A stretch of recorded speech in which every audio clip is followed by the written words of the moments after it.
Generation Palestinian refugee. She was born and raised in the Khan Yunis refugee camp in the Gaza Strip. She currently lives in Edmonton, but was recently in the Gaza Strip for a visit. تفضلي Dr. Ghada. Thank you.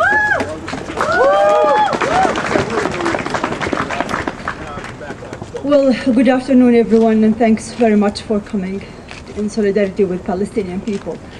I was in Gaza, as Musa said last week, and the words of my mother still echoing in my ear. Leave Gaza now. Don't worry about us. You have to leave now. I have many things to worry about. I said, but Mom, I plan to stay another of extra days with you and the family here. The minute I uttered the word planning, my sister-in-law Wafa just laughed and said, Ghada, we are in Gaza, we are not in Canada. Planning is a word that does not exist here. Everything is in the hands of the Israeli military forces. They can change plans, they can alter plans, they can delay them, they can cancel them. Well, you know, looking into my mom's eyes, my brother's eyes, their kids, and their wives, I said, how could I leave them now? But they said, no, you have to leave, and you have to leave now. They escorted me to the door, and the taxi suddenly arrived to get me to Rafah border. Something rarely happened to appear the taxi on time. And I looked at them, and my mom gave me a hug and said, safe trip. I hugged her back and I said, stay safe. The minute I get into the taxi, I repeated, of course, the same word to my brothers, to my neighbors, to my friends. But I know very well, deep in my heart, that there is no safe place in Gaza. And I left Gaza. Will I see them again? I don't know. What would happen tomorrow? I don't know. Till when are we going to be jailed to our fears and tears and uncertainty? I don't know. Lots of questions have been going on into my mind with no single answer. I left. I have been assisting a delegation in Gaza headed by the mother of Rachel Corrie, the brave human rights activist American who was killed in Rafah back in 2003 when she was trying to prevent home demolition in Rafah camp. The bus was waiting for me in the intersection of Khan Yunis, Sunday, 11th of November. I got into the bus. Usually, I used to be received by cheers, by claps, by smiles. But this morning, there was silence, grim faces, no words. Everyone was waiting for me to say something. And I said, I have been ordered to leave my home and my family. And I couldn't resist. I burst into crying, as at that time, I was in need to cry, and I have avoided to do that while in my home. The escalation was triggered by Israel on Friday, November 8th, when they killed the child Ahmed Abu Daqqa, 12 years old, in the eastern part of my camp, Khan Yunis. The boy was playing soccer at that time. Of course, the Palestinian resistance fighters have to respond. This is the only or last thing you would expect, to send your son to play and then to get his body in a couple of hours later. What happened? The resistance fighters fired on Israeli jeep, first in the borders of Gaza, which is occupied, and it's recognized by the international community that this is occupied land. It's a military target. What was the result? Wounding these soldiers. What happened at that night?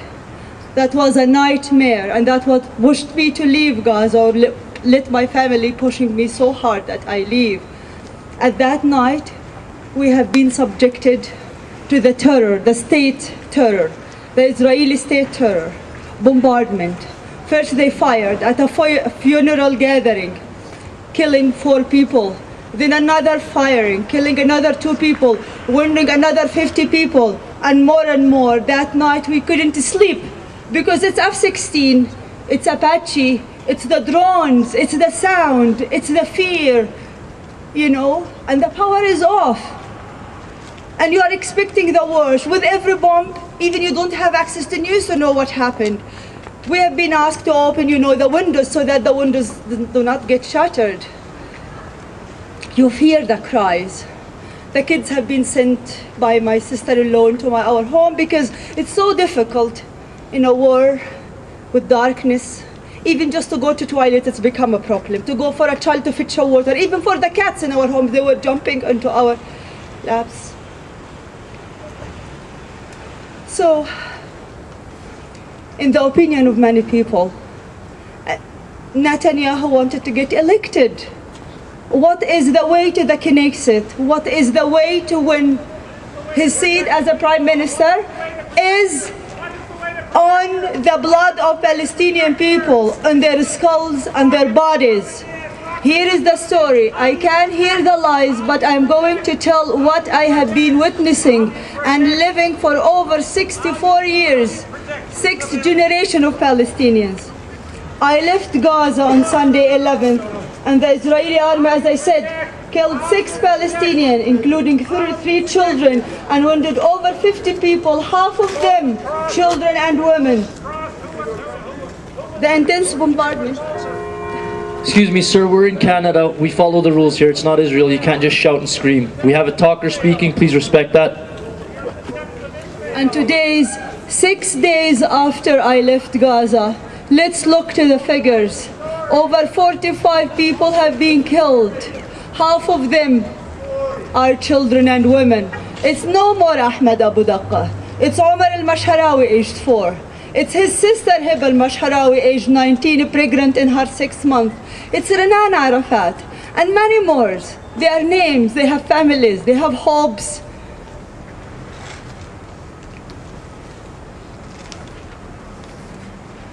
Israeli Defense Minister Ehud Barak pledged to continue his military action against Gaza, and Netanyahu said he hoped Gaza militants had got the message. There is no doubt that his message of widespread death and destruction has been widely received by all Palestinians. His senseless and unlawful chain of assassination have hit the Palestinian resistance fighter and cast a dark shadow over Palestinian lives. Such messages have been repeatedly sent by Israeli leaders and received by Palestinians since 1948 Nakba. Will these crimes against humanity and the ongoing assault break the spirit of Palestinians? Will it end their legitimate demands for their rights? Will it break the resistance fighters? Has the collective punishment messages made a difference on the road to peace for both nations? Netanyahu and Barak understands very well the answers of their questions. The spirit of Palestinians from Rafah to Hebron to Jenin, and the Palestinian refugee camps scattered all over the Middle East. Their resistance and their hopes to achieve our freedom and rights is stronger than ever. We will not relinquish our legitimate rights any more than American or African Americans or black South African in 1950s. We will be bombed and bullied by Israel and US Congress, but we will still demand our rights. Freedom is a universal principle to which there should be no exception. Today I am safe here in Canada, but my family is not. And I'm worried, and I'm tired, and I'm angry, and I'm frustrated because I have stood here and there and in UK many times to report about these agonies. And we're still standing here and reporting here, hoping, as Musa said, that the media open an eye, Obama open an eye, the free world open an eye. Even if they don't, we will. We here, we will do our bit in order to make a voice for these voiceless people. You will be here, or you are here today, and we are expecting that you will do your bit. as a free people, to write to your member of parliament, to write to the media, to challenge their story, to get together, to educate everyone about what is happening. Thank you very much for coming. Thank you.